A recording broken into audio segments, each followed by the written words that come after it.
So if you've ever experienced being a mom who loves so well and so deeply, and you are invested in your kids, and that empty nest, that transition of one or more kids going away to college and now navigating adult relationship with your children, Kristen Gatlin, mom of 6, married, amazing. Her and her husband have built businesses. They are a phenomenal family in the South Lake Grapevine area with a gorgeous house that we have benefited at Crawford Clinics. We have little mini retreats.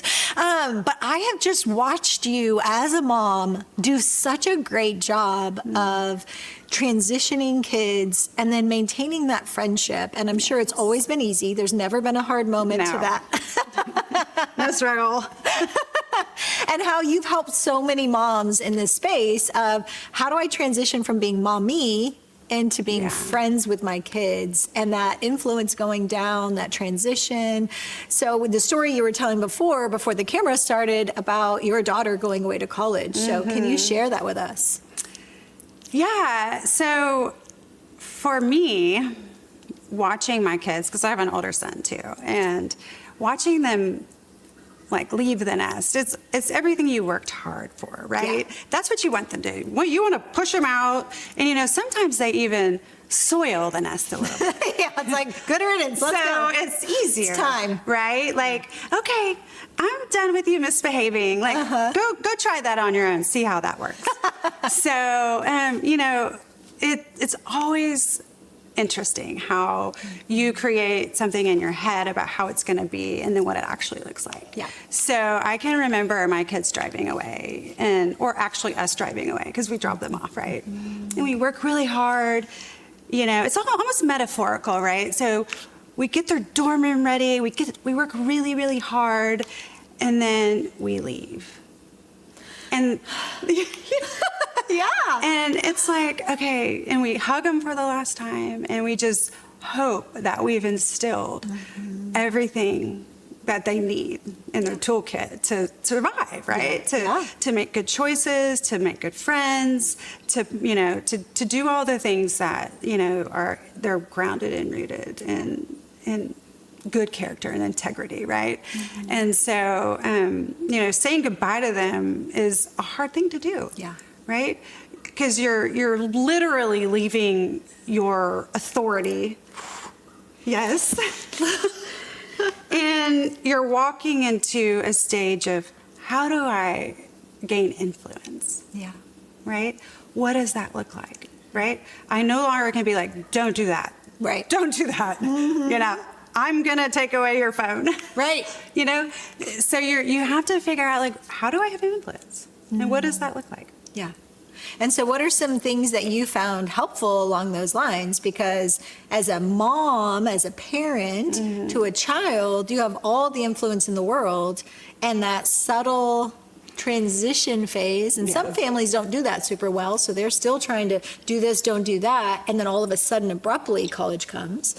What did that look like for you guys of navigating, like handing more authority back to the child? Yes. Well, it looks like, giving them as much rope as they can handle. And then sometimes you do have to intervene. Yeah. They're still young. Their frontal cortex is not developed, and they do that. But one thing that Ross and I did really well, I think we did really well, and I think you would do really well because you're fun, and that's the environment at Crawford Clinics, is we try to create fun for them. And it's kind of like giving them hits of dopamine. Yeah. That creates connection. Right? And so we try to go to all the games. And, Lily's a Palm Squad, and so we're always there, we're cheering her on, and, we love the fact that we can be close enough, right? And that she knows she can still come to us, but we're just outside, right? And so creating those really fun events, it creates connection, right? And influence. So if she knows we're there, that we're supporting her, and that we're loving on her, and it's in an environment where it creates dopamine, that's the connection. That's the sweet spot. And so we always try to have dinner once a week. And when I say dinner, everybody's like, oh my gosh, I don't want to work. I don't want to do that. Yeah. And I was like, okay, no. Like eating out matters. I mean, it still counts. It counts because here's the thing. I even like it better than cooking dinner at home because you don't have to do anything. No, not one person is getting up and down. It creates like this camaraderie that's uninterrupted, besides when the waiter comes. So, yeah, just creating those connections through fun. Yeah. Like just letting them know that we've entered a season where we're going to have fun. Yeah, I love that. Yeah. And I think so many times parents, especially like really traditional family unit, like they really tend to parent with fear. Yes. Because it's a big, scary world. They're going to be exposed to all these bad things. And so without realizing it, our own desire to do such a great job and prepare them so well that a lot of families describe, man, I wish we would have had more fun. We would have created more memories. And then that sets your kid up to associate family with fun instead of with rules and I'm always in trouble and yes, have boundaries. But you need to offset that. Like if your whole relationship is rules and do this and don't do that, and you have to go to church and you have to go to these youth group things and you have to do this, and the first taste of freedom, they are going to take all the latitude and all the fun that's been withheld all these years is finally going to usually be binged and way too much. Yes. So creating healthy fun that they associate like meals, laughter, inside jokes, adventure. Yes. Like today I was like, we need more fun events for Crawford Clinics. My go-to person, Kristen Gatlin. Yes. Help us like create fun moments as a business, but also as a family. So what would be some examples of what you guys found fun for your kids? Well, we like I said, we love sporting events. So we try to go to all the sporting events. And it doesn't have to be like crazy. We go to Stella's soccer game or we go to River's soccer game. And just watching my kids come together around a purpose, that means a lot. And, you know, of course, we go to church and that's our spiritual life force, you know, that connects our family. Yeah. And so, yes, sporting events, we do, we eat out a lot. This mama doesn't like to cook. And yeah, we really try to plan family events, like everybody's included. And so, you know, and we're so good about, okay, if everybody can't come, anybody that can come, come. Yeah. Right? You know, and that's really hard when you have college kids is it changes the dynamics of your family. Their priorities are changing. Yeah. That's and hard. yeah. And so really like when you think about the change and the transition into their adult life, you know, lowering the expectations. That they don't feel manipulated, obligated. Yeah. Or just for yourself. Like, you can't expect them to be at every family dinner. You can't expect them to come back in town and, you know, do all the things that you used to do. There has to be some level of balance because if your expectations are still here, it's like a breeding ground for just like Resentment. You know, depression, like all the things that aren't going to connect you with your older adult child. So, Yeah. And I would say even for me, so my mom and I are, I'm going to say my mom as present because I believe she's part of the great cloud of witnesses, even though she's in heaven. Yeah. So I talk about her in the present, even though she is currently in heaven. But my mom and I have a great relationship. So I grew up with a really great mom, very invested. And I had a lot of learning disabilities. I had a lot of soccer. I had a lot of extracurriculars. So she was very involved. I went to prep school that was over 45 minutes away, one direction. And so she was there. She was invested. And she followed up and helped me in so many areas. And so one of the things that was a transition that I shared earlier of going away to LA for undergrad and then going away to Virginia. And she's from California, Northern California. And so that transition of now coming back after grad school, and she was delightfully so, because that's what she was used to. Like, hey, did you remember this? Did you do this? Like trying to be like helpful. I know her intent was good, but especially at that age, I didn't have the maturity for that to go well. Right. Because I'm like, Mom, I literally got a doctorate without you reminding me of things. I love you, but that was grating on my last nerve.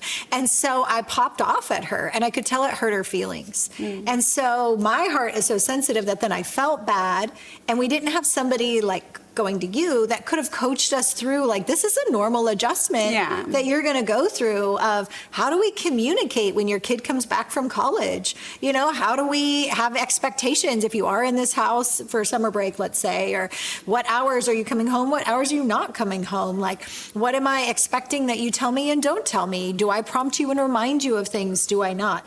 And so there's no right or wrong in that, but man, having someone like you could have saved so much. Because we were kind of at each other for a period when actually we love each other. I have a short period of time to be in this season with you. So what did you find helpful with, I've been mommy, and now becoming more like a peer and a friend? Well, something super practical is just asking them, hey, do you want me to listen? Or are you venting, or do you want a response? Like, do you want advice? Do you want me to walk down this road with you? Like, how do you want that? And half the time, she's like, I just want to vent, Mom. You don't have to fix it. Right? Because mommies fix everything. They're putting on your Band-Aids. You know, they're just fixing life so it can be easier, right? And so the transition into adulthood looks like, for me, letting go and really trying to be like, what do they need from me? Not, what do I need, right?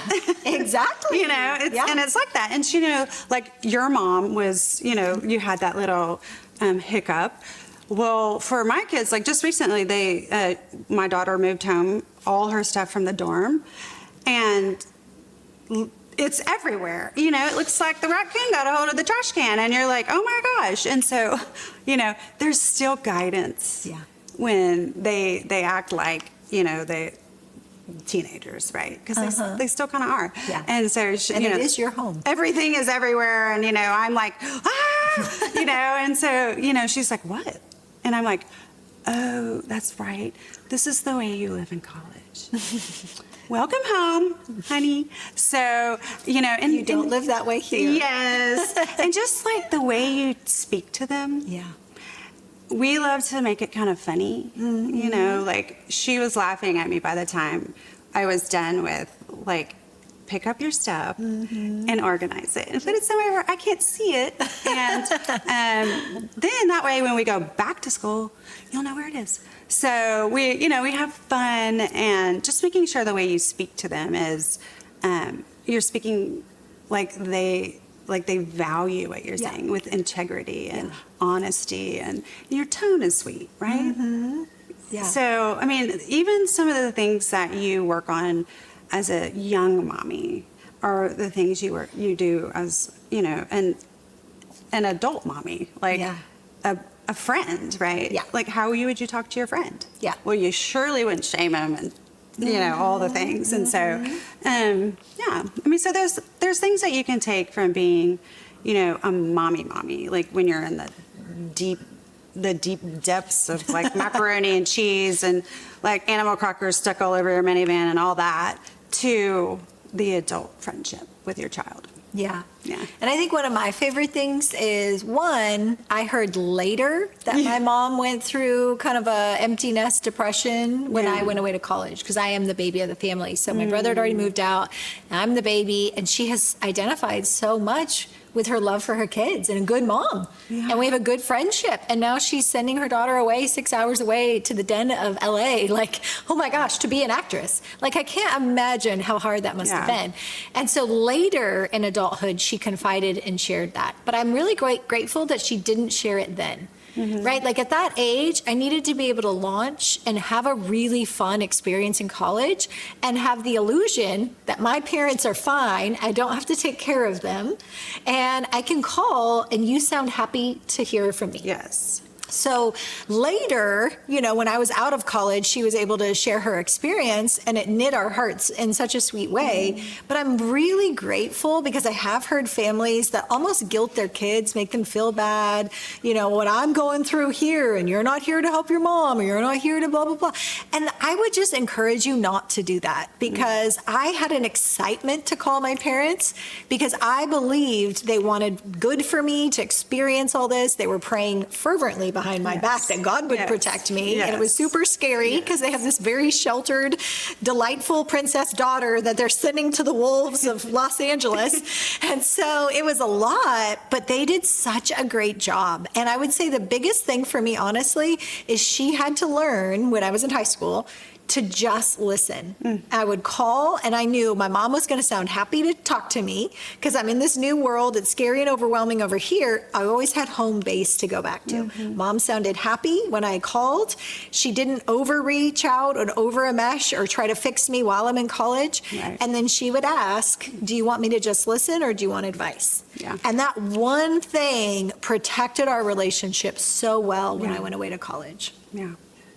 That's good. Yeah. That's really good. Yeah. So, when Lily was gone, there's always that sense of, like, where's my right arm? Like, something's missing. Yeah, something's missing. Yeah. And so she was so good about calling, and she would call on her way to class, or she would call when she got out of the library. And I would be so intentional. And I think that's another key word is intentionality, right? Because you have to be intentional to connect. Yes. Right? Because sometimes they're not going to call you. And you're going to be like, oh, I'm so sad. Why are they calling me? Do they not love me?